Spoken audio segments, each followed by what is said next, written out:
kitchen.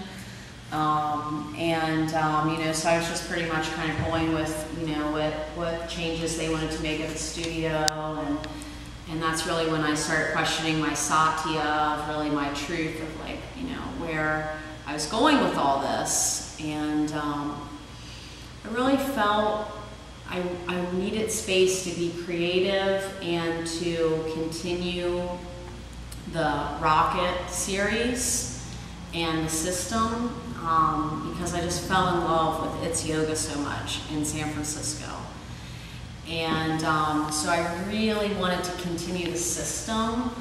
And so the system is very specific of Rocket 1 on Mondays, Rocket 2 on Tuesdays and Wednesdays, Primary or Rocket 1 on Thursdays, Rocket 3 on Fridays. Like, for me, I really resonated with that, and you could only offer that if you had a studio.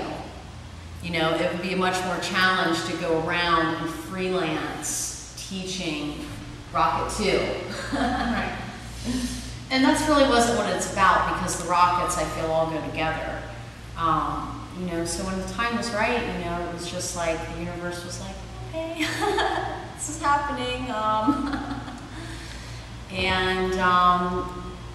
When you open a studio, and for me particularly, I always say you don't need a credit card to open a studio.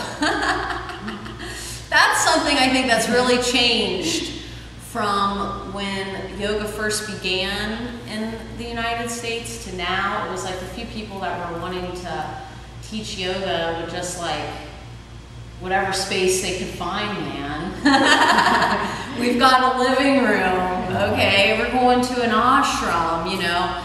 And the whole idea now of, you know, getting a space, let's do the big remodel, let's get all of our merch in.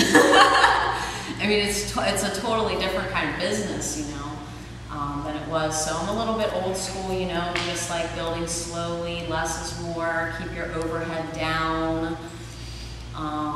Sometimes if you have, you know, a studio, you just have to plan that, okay, you're going to be teaching everything. You know, until you get trained people to help you, you know, get people to help you. So